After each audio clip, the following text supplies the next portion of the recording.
देख रहे हैं SDN न्यूज, मुद्दे की बात आपके साथ। समस्याओं के लिए मुख्यमंत्री से नहीं मिलेंगे तो क्या पार्सन के दुकान वाले से मिलेंगे हम लोग? टैक्स उनके पास है, हमारा राशि उनके पास है, तो मिलेंगे किन से? वो हमारा वैचारिक विरोध हो सकता है, लेकिन बजट का अख्तियार उनको है, तो हम मिलेंगे किन से? हम तो भीख मांगे थोड़े जा रहे हैं, हम अपने हक की लड़ाई हो। जब तक बीजेपी के साथ जदयू है तो वहां के बारे में तो सोचना भी हमारे लिए पाप। सांप्रदायिक शक्तियों के साथ कोई समझौता MIM नहीं कर सकती है। अब A टीम और B टीम का सर्टिफिकेट देने वाले कौन हैं? पहले तो अपनी हैसियत का अंदाजा कर लें। ये शब्द किन के हैं? किसने कहा B टीम? ये आपका शब्द है या किसी का लगाया हुआ शब्द है? पहले ये बात बताइए, ये सर्टिफिकेट कहाँ से B टीम का सर्टिफिकेट किसने दिया? किस माँ के लाल ने? और बड़े लोगों की आंखों को ठंडक पहुंचाने के लिए फव्वारे हैं, और जहाँ सीमांचल में हमारी माएँ तड़प कर मर रही है, हमको दवा नहीं मिल पा रही। तमाम अटकलों के बाद AIMIM ने साफ कर दिया है जदयू के साथ किसी भी तरह के रिश्ते को। मुख्यमंत्री से सीमांचल को लेकर पार्टी के सभी 5 विधायक मुलाकात करने गए थे। पूर्णिया में AIMIM के प्रदेश अध्यक्ष और विधायक अख्तरुल ईमान ने प्रेस कॉन्फ्रेंस कर सभी अटकलों को खारिज करते हुए खुद को विपक्ष की भूमिका में बताया है। अख्तरुल ईमान ने कहा कि सीमांचल का अब तक विकास नहीं हुआ है। इसी मुद्दे को लेकर उनके सभी विधायक मुख्यमंत्री नीतीश कुमार से मिले थे, मुलाकात कर क्षेत्र की समस्याओं से अवगत कराया है। साथ ही अख्तरुल ईमान ने मांग करते हुए कहा है कि पूर्णिया को अविभाजित बिहार की दूसरी राजधानी बना देनी चाहिए, एम्स की शाखा खुलनी चाहिए। इतना ही नहीं, अलीगढ़ मुस्लिम विश्वविद्यालय का काम भी शुरू हो, बिहार विकास खंड की भी शुरुआत हो। जदयू में शामिल होने की बात को सिरे से खारिज कर विपक्ष के साथ खड़े होने का दावा भी किया है। इसी बीच पत्रकार ने जब उनसे पूछा कि B टीम उन्हें बताया जाता है भाजपा का, तो इस पर अख्तरुल ईमान उखड़ पड़े। सुनिए पूरे प्रेस वार्ता में क्या कुछ कहा अख्तरुल ईमान ने। और आज के हम लोगों के प्रेस का असल मुद्दा ये है कि MIM ने शुरू दिन से सीमांचल के साथ हो रही नाइंसाफियों की लड़ाई का आगाज़ किया है, और हम लोग अभी पिछले दिनों में 28 तारीख को माननीय मुख्यमंत्री से मिले हैं। सीमांचल पूरे राज्य में सबसे ज़्यादा निरक्षर, सबसे ज़्यादा बेरोजगार, सबसे ज़्यादा गरीब, प्रति व्यक्ति आय की दृष्टि से भी सबसे निम्न स्तर पर है, और शिशु मृत्यु दर भी पूरे राज्य में सबसे अधिक है। बीमारों की संख्या भी सबसे ज़्यादा है सरकारी अनदेखी के कारण, और ये इलाका गरीब होकर रह गया है और पलायन होने पर मजदूर है। दूसरी तरफ प्राकृतिक आपदा के तौर पर हर साल बाढ़ ने यहाँ के किसानों को भी मजदूर बनने पर मजबूर कर दिया है।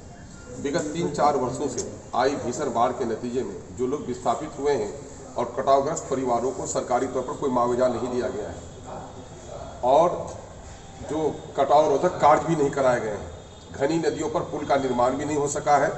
इन तमाम तर मुद्दों को लेकर हम लोगों ने एक लड़ाई शुरू की है कि इस वक्त पटने की राजधानी से सबसे दूर अगर कोई क्षेत्र है तो पूर्णिया कमिश्नरी का इलाका है। सच तो ये है कि अविभाजित बिहार में जिस तरह रांची को क्योंकि राजधानी का दर्जा मिला था, पूर्णिया को भी वो दर्जा मिलना चाहिए।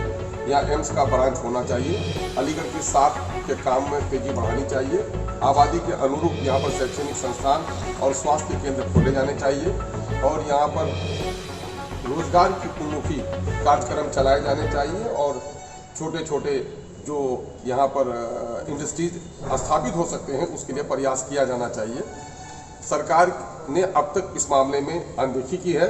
यही वजह है कि हम लोगों ने जीतने के बाद से ही प्रखंड पर भी सूचना दी है, प्रखंड को भी आगे बढ़ाने का काम किया है, लेकिन जिला स्तर से लेकर तमाम तर विभागों में अपने क्षेत्र की समस्याओं के ताल्लुक से पत्र और आवेदन दिया है कि इनका निदान किया जाए, विशेषकर बाढ़ का निदान किया जाए, पुलों का निर्माण किया जाए। और हम लोगों ने मंत्रियों से भी इस सिलसिले में मुलाकात की है। तीसरी कड़ी में हम लोगों ने माननीय मुख्यमंत्री से 28 तारीख को मिलकर सीमांचल के इन तमाम तर समस्याओं, उनके पिछड़ेपन के निदान के लिए विशेष योजना बनाना और सीमांचल पर ध्यान देने के लिए आग्रह किया है। आगे हम लोग महामहिम राज्यपाल को भी सीमांचल के साथ हो रही नाइंसाफियों के खिलाफ अपना मेमोरेंडम ज्ञापन देने जा रहे हैं कि माननीय मुख्यमंत्री का दावा है कि साहब न्याय के साथ विकास बिहार में हो रहा है, तो हमारे साथ ये अन्याय क्यों है? संतुलित विकास के बगैर बिहार का विकास नहीं हो सकता है। देश और राज्य का विकास सीमांचल की अनदेखी करके संभव नहीं है। इसलिए हम लोग इन मुद्दों को लेकर आगे बढ़ रहे हैं, और अगर यथाशीघ्र इस संबंध में सरकारी कोई पहल नहीं हो रही हो तो हम लोग जन आंदोलन करने पर मजबूर होंगे। हम लोगों की मुख्य मांग ये है कि यहाँ पर बाढ़ का निदान हो, सीमांचल डेवलपमेंट काउंसिल तश्कील दिया जाए, यहाँ पर एम्स का ब्रांच स्थापित किया जाए, हाई कोर्ट का बेंच यहाँ पर स्थापित किया जाए, सरकारी तमाम मुख्य विभागों के क्षेत्रीय ऑफिस यहाँ पर खोले जाएं और सीमांचल जो इस वक्त गरीब और निरक्षर हो गया है उसके उत्थान पर विशेष तवज्जो दी जाए। ये मुख्य मांगे हैं जिनको लेकर हम लोग अपनी लड़ाई का आगाज किए हैं। इसी संबंध में पिछले दिनों में माननीय मुख्यमंत्री श्री से हम लोगों ने मुलाकात की है और आगे हम लोग इस सिलसिले में प्रयास करेंगे। देखिए, सवाल ये पैदा हो रहा है कि मैं विपक्ष के साथ कितनी मजबूती के साथ खड़ा हूँ। आपको सदन में पहली बार हम सबों की उपस्थिति में आपने वो दृश्य देखा होगा कि जब वहाँ पर स्पीकर का चुनाव हुआ तो वहाँ हमने कहा कि हम विपक्ष में आपके साथ नहीं होने के बाद एक अलग विपक्ष का रूप है, हम सरकार के साथ भी नहीं हैं, लेकिन जनहित के तमाम मुद्दों में हम विपक्ष के साथ हैं और यही वजह है कि विपक्ष का अंग नहीं होने के बावजूद भी हम उनके साथ यहाँ पर उसके विरोध में खड़े हैं। ये आपने देखा ही होगा, उसमें कहा चक्की बात है। तो जदयू में जाने का जो हवा चल रही है कि बात चल रही है कि पांचों विधायक अब जदयू में शामिल हो रहे हैं, इस तरह की जो ये तो नदियों का दो पार नहीं, समुद्रों के दो किनारों की बात आप कर रहे हैं। जब तक बीजेपी के साथ जदयू है तो वहां के बारे में तो सोचना भी हमारे लिए पाप, तो जाने का सवाल कहां से पैदा। सांप्रदायिक शक्तियों के साथ कोई समझौता एमआईएम नहीं कर सकती है। देश के हित में और संविधान के हित में यह है कि सांप्रदायिक शक्तियों को कमजोर किया जाए, सांप्रदायिक शक्तियों को गति से उतारने का प्रयास किया जाए। हम उसके लिए काम कर रहे हैं, वहां पर क्या सवाल पैदा हो जाए। वहाँ बंगाल में भी बताया जा रहा है कि बी टीम के तौर पे आप काम कर रहे हैं। अब ए टीम और बी टीम का सर्टिफिकेट देने वाले कौन हैं, पहले तो अपनी हैसियत का अंदाजा कर लें।